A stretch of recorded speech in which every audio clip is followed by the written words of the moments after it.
Colin, the overlooked workhorse of a family logistics empire, builds a hidden investment network after years of being minimized. When his father sells the company, Colin turns out to be the buyer via a holding structure.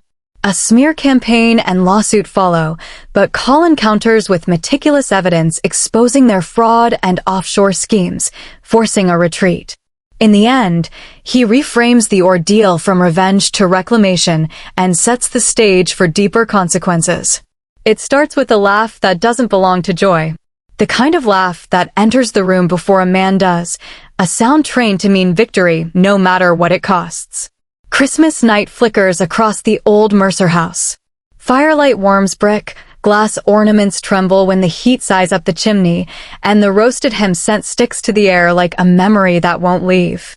My mother irons wrinkles into submission with her thumb. My father stands at the head like he was born there, not placed.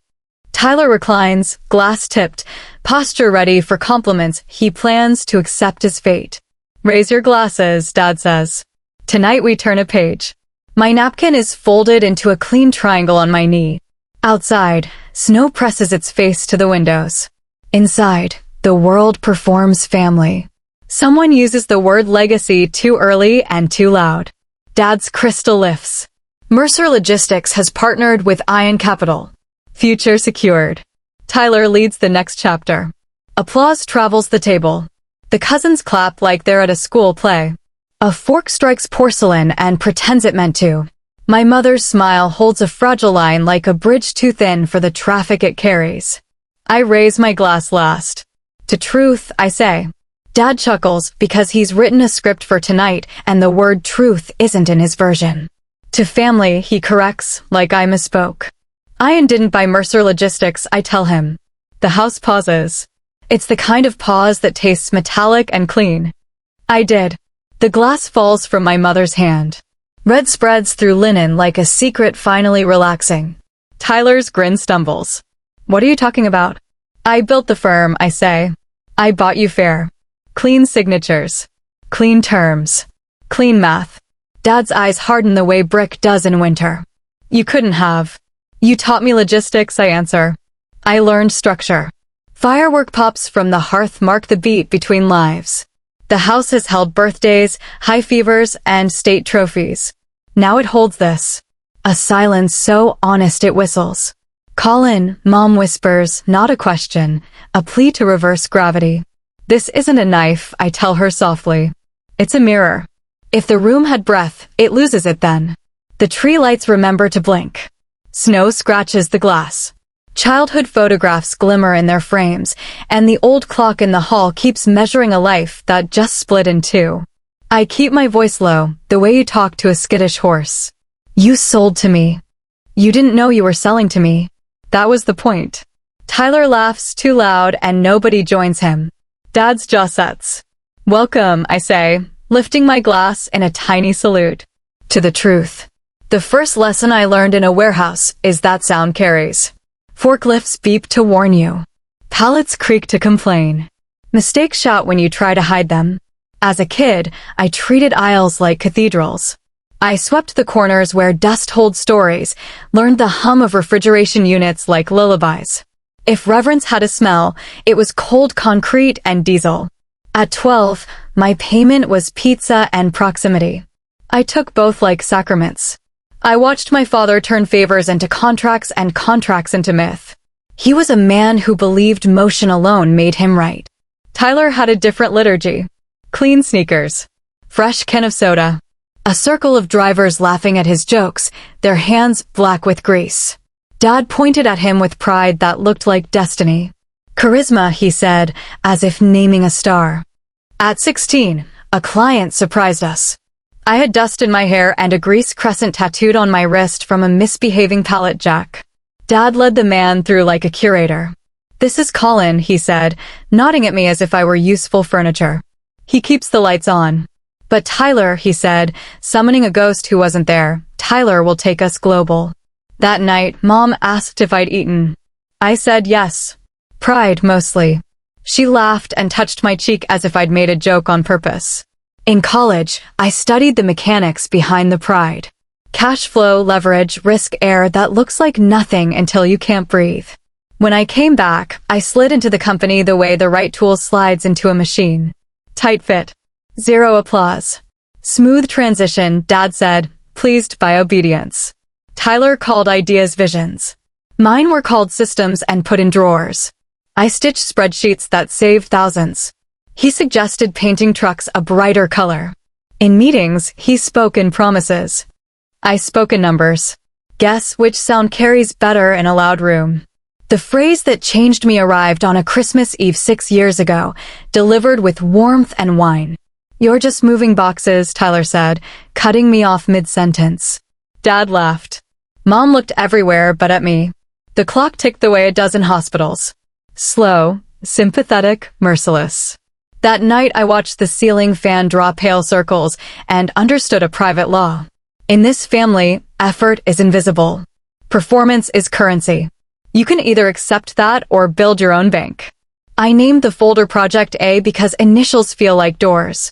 Asterion took shape in rented light above an auto shop, the kind of room where the fluorescent buzz makes everything look honest. I learned structures that don't need applause. SBVs and step-ups. Quiet signatures. Clean paper. I invested in small things that taught me leverage. If grace exists, it lives in compounding. Daylight belonged to the warehouse. Night belonged to the blueprint. Being underestimated is time in disguise. My father taught me efficiency. He never taught me how to be seen. So I learned how to be inevitable. The email subject line looked harmless. Payment update? It wasn't. My old classmate attached an invoice routed to an account I couldn't name. Mercer Innovations, LLC. It didn't live in our books. When I asked, Tyler smiled the way a boy does when he thinks he invented lying. Tax optimization, he said. Everyone does it. Dad didn't look up. Let him experiment, he said, like theft were a science fair. I printed the invoice and labeled a thin folder insurance. It thickened over months, paper by paper, a slow growth that made the drawer heavy. Things that look harmless accumulate weight when you're not looking. Then the spring call came. Should we still be wiring to the Florida account? The client asked. There was no Florida account.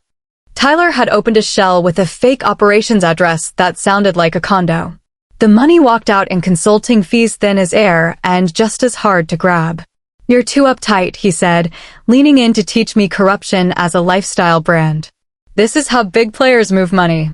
Big players don't move it out of their own pockets, I said, and watched his eyes smile while his mouth did too. I took it to Dad. He exhaled disappointment at my lack of forgiveness. He's young. Family forgives. There it was. The family theology again. Forgiveness as anesthesia. I stood in his office with the framed accolades reflecting my face back at me like a warning. I walked out lighter, not because the burden was smaller, but because I had put it down. Decision arrives quietly when you have been rehearsing it in your bones. I stayed 12 more months to replace what my leaving would break. I stabilized. I documented.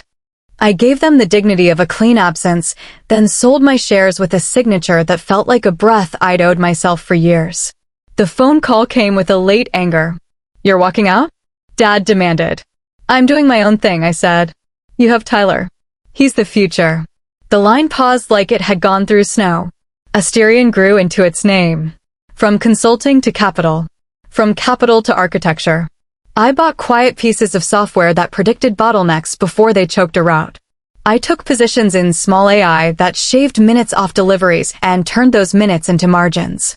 I didn't want a throne. I wanted leverage. The twist wasn't buying them. The twist was realizing I didn't need them to define anything I built. So when a broker friend mentioned Ian's appetite and Mercer's need for liquidity, the math wrote itself. Asterion and its satellites moved like a school of small fish that looks like one large thing. On the night my father prepared his victory toast, the signatures were already dry. I had made myself the ghost in his deal. Not to haunt him. To end a haunting. Power teaches you who to be in public. Pressure teaches you who you are in private. The morning after Christmas, my phone shook like it had a fever. Missed calls stacked into a tower. A local business journal wrote a headline that treated me like theater. Son betrays father. Secret acquisition.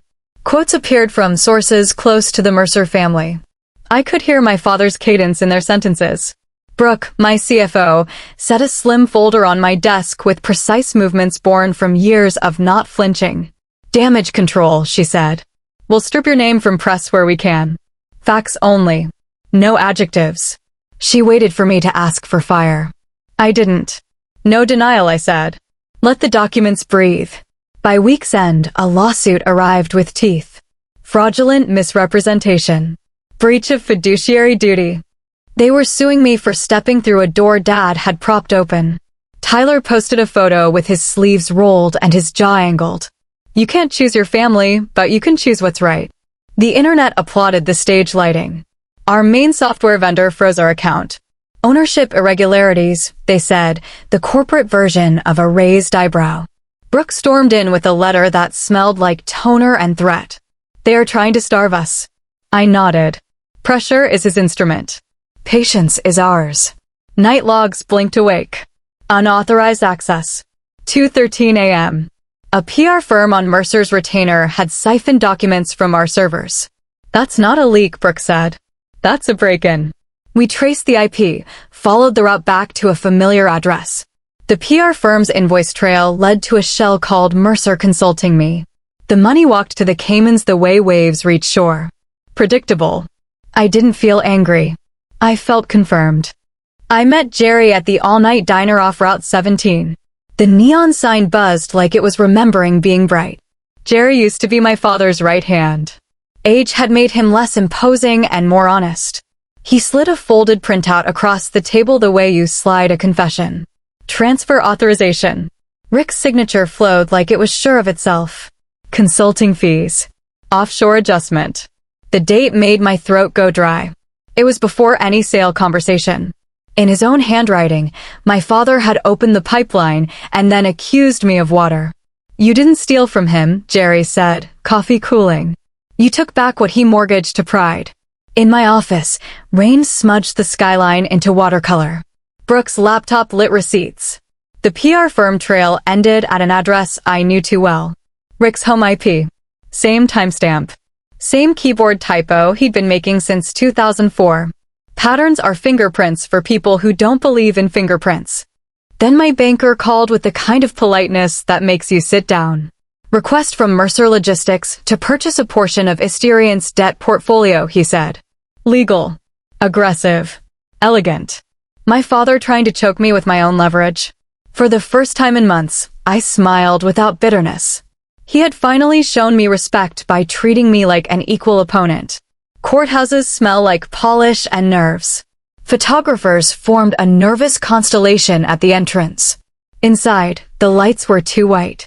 My father wore the Navy suit he'd worn to my graduations, my aunt's funeral, and a Chamber of Commerce luncheon where he had told me to stop hiding behind numbers and talk like a man.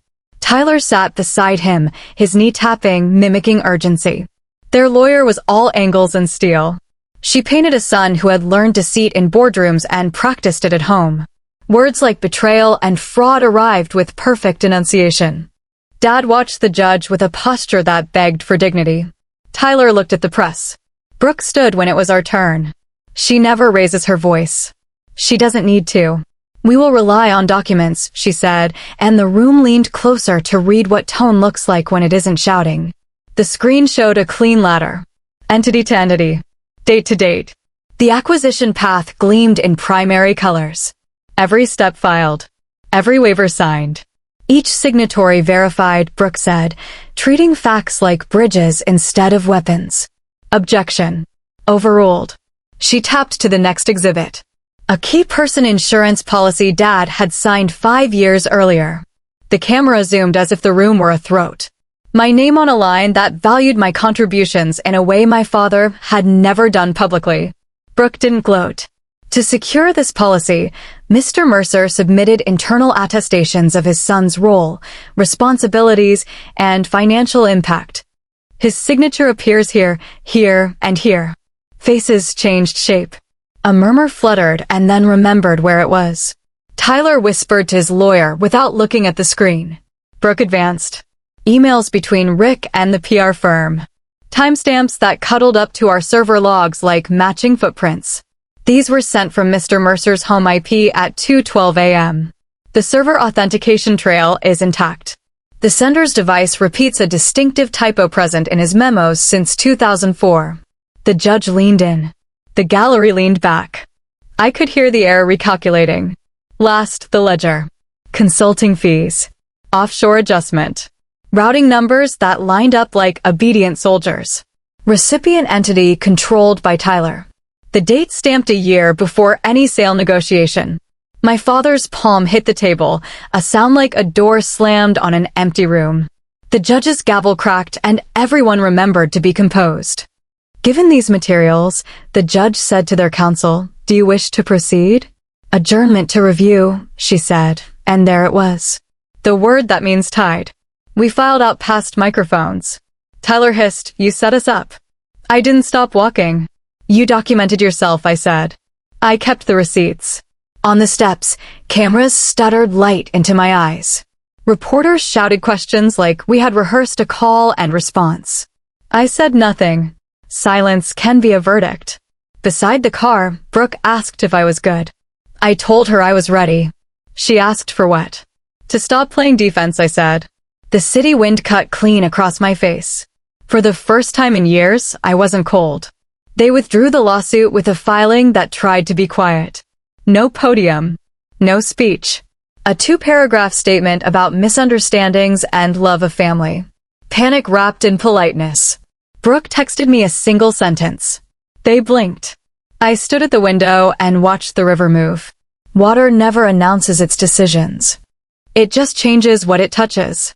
In the boardroom, the skyline leaned its forehead against the glass like a tired giant. Our exhibits sat in a stack with an ordinary paperweight holding them down, as if paper could keep the past from flying. Brooke asked if I wanted to bury the files. "Move on," she said. "Let dust do its job." "Dust remembers," I said. "It collects on everything you leave unresolved." We sent what needed to be sent.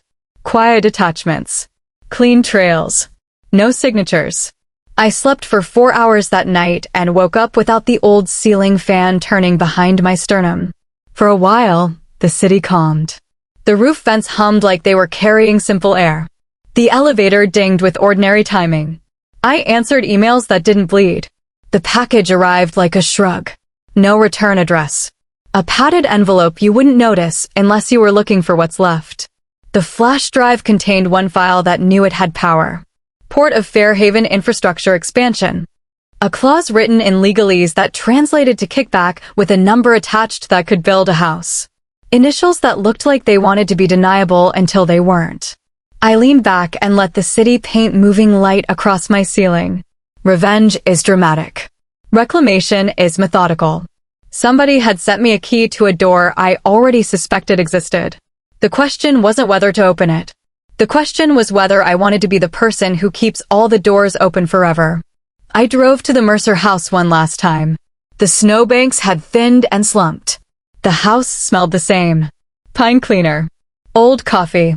A framed photo of Tyler and me standing at the loading dock as teenagers, both of us squinting against the late sun. Dad was in his study, hunched over paper like it still obeyed him. He didn't look up. "I'm done talking to you in rooms where you decide the light," I said. "I came to tell you I'm not coming back." He didn't answer. The clock in the hall covered for him. Mom met me on the stairs. Her hands were warm, always have been. "You could fix it," she said, not asking me to, just naming a power she thought I wanted. "You could make everyone okay." "Being okay isn't the same as being honest," I said. She closed her eyes like a prayer had remembered itself too late. On the drive back, rain stitched the road into long silver ropes. I thought about little me sweeping the corners where dust holds stories. About big me learning how numbers can be louder than voices. About how some storms end with thunder and some end with bookkeeping. Brooke was waiting at the office. "We finish it?" she asked. "We finish what's ours," I said. "The rest belongs to the consequences." Later that night, I stood at the window and imagined a version of my life where Dad had said, "I see you." It was quiet and ordinary and hurt in a kind way. I let it pass. The city below was relentless and tender, both. If you have ever been the quiet one in the room, you know this part. The work after the win. The mopping up. The decision not to gloat. The choice to build something that doesn't need to be seen to be real. Sometimes justice roars. Sometimes it hums. I prefer the hum. It sounds like engines that start on cold mornings. It sounds like servers sinking in the dark. It sounds like truth turning gears. And maybe someday, when the investigations conclude and the headlines tire, you'll hear nothing at all. That will be the sound of reclamation finishing its job. The sound of a life that doesn't ask permission anymore.